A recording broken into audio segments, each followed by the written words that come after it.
Hi,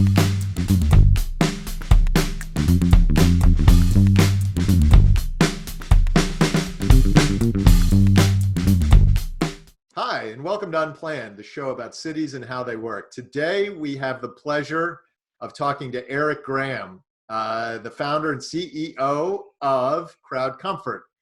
I've known Eric now for a while. I've done some work with Eric and for Eric. And Eric, I also count as a friend. Eric is a big thinker in the space of how people work and what's going on there. And we are really pleased to have him today. So welcome, Eric. You too, Sam. I feel the same way. So thanks for having me. I think just to introduce people to you and who you are, why don't you tell us a little bit about yourself and the company you founded and the work you're doing today? Yeah, so I am a building energy technology entrepreneur, have been for a few decades, not to age myself too much. I do have the gray hairs to prove it, so to speak. But been involved in putting in and managing and trying to gather data out of different kinds of sensors. And it occurred to me and my co-founder, Kevin, back in 2013 that there was a huge emphasis on all the mechanical data, sensors, things like that you can put into a building or pull data out of. But there was very little emphasis on the human side. So we basically set out to focus on the human sensor, which is a person with their smartphone that they're all deployed within these buildings every day, ready to use them. And, you know, people have an onboard sensory system that is built with some intelligence. There's a lot to delve into in that whole human sensor network and the idea of crowdsourcing information.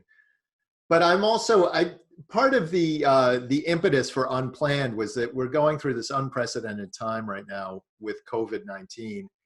And one of the things that has been my thought is that it's kind of upending or turning over all the systems we've spent decades creating. And all of a sudden there's this virus in the system, and it means we have to rethink a whole bunch of things. I'm curious what you've been seeing and observing about that in relation to your work with CrowdComfort and your general thoughts about the person in the office space. That's changed radically over the last 4 weeks, and you've probably had a lot of thoughts about that. Curious what you've been thinking. Yeah, I mean, I've actually been working on a hackathon team with Cornet, which is the Global Corporate Real Estate Organization Association. And I've been building a mind map. Actually, I can share it with you if you want. Walk us through this. Tell us what we're looking at here. So this is the journey back to the workplace. So okay, as an employee, if you think about this, there's one of the things I first think about is where do the risks come from? And it's the air we breathe, it's the surfaces that we interact with, and then it's the others around me or myself. Like, am I the exposer, or am I potentially being exposed by an individual? So that's the risk that we have to deal with. And so there's all kinds of ways to think about dealing with it. Masks and PPE.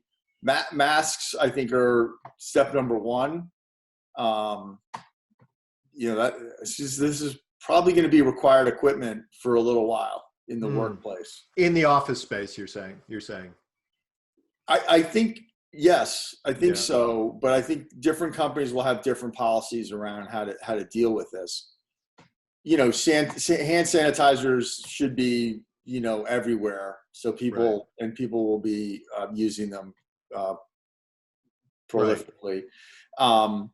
But then knowing which areas have been sanitized is something that we've actually created new products around for CrowdComfort. We're creating these real-time sanitization maps or cleaning maps. Okay. To show which spaces have been cleaned in the last hour or 24 hours, you know, so that people know. And this, when you start thinking about bringing people back into the workplace, scheduling is going to become a huge thing. One of the other things we think we can do with the heat mapping is the air filters, and or if they're using LED or UV, to be able to demonstrate. So turning, when you think about COVID, you're thinking about an invisible foe that you're Right. trying to combat. Right. And you're trying to overcome the fears of employees so that they're not overwhelmed in the Right. idea of going back, so that they feel comfortable and so they're productive.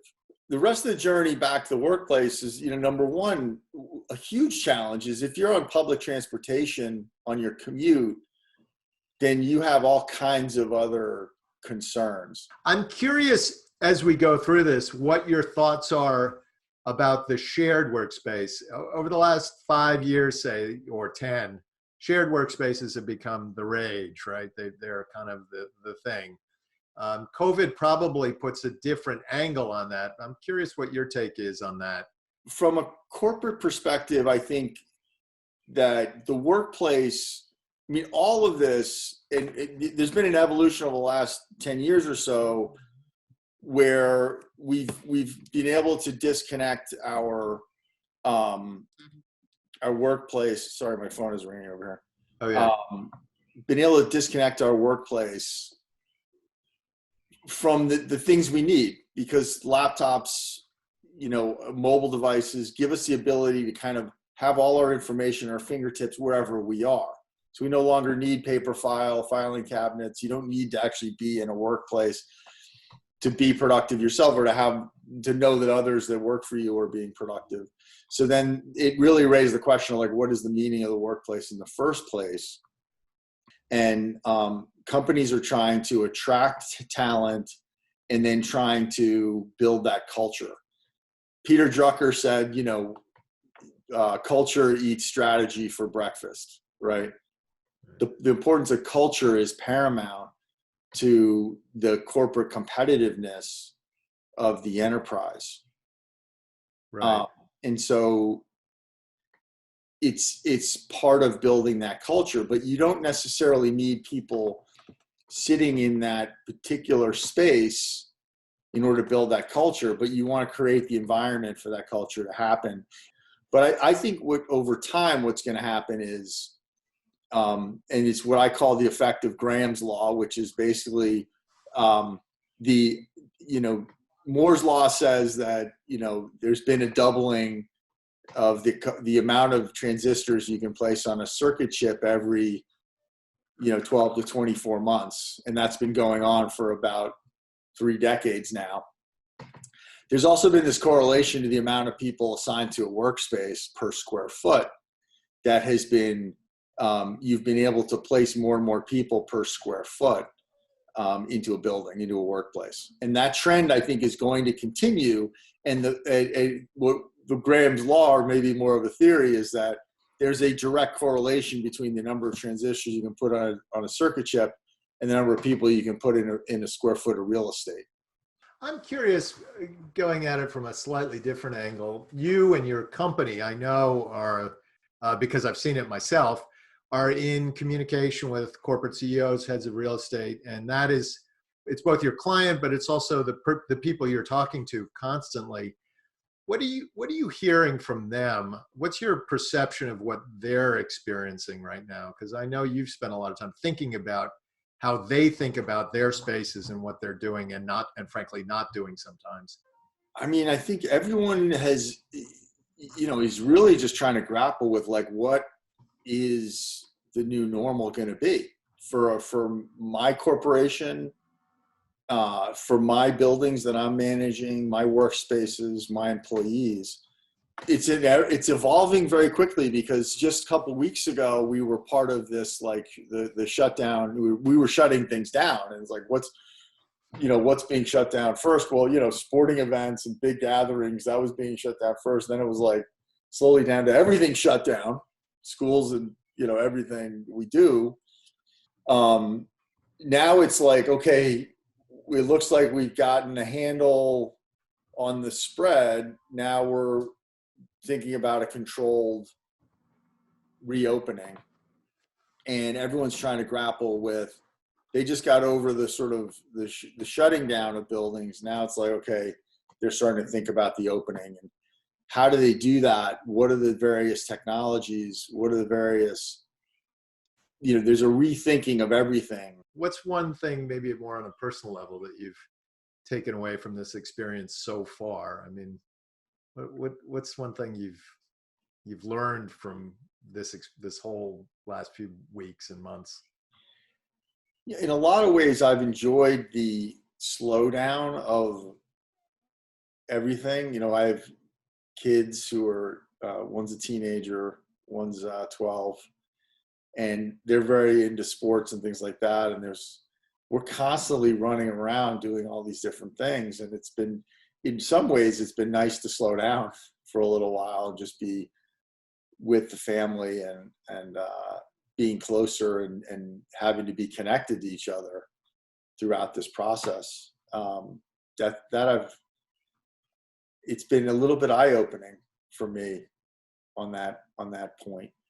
Eric, I want to say, somebody I was talking to the other day said exactly the same thing. They said, and I happened to agree with them at the time, and I agree with it.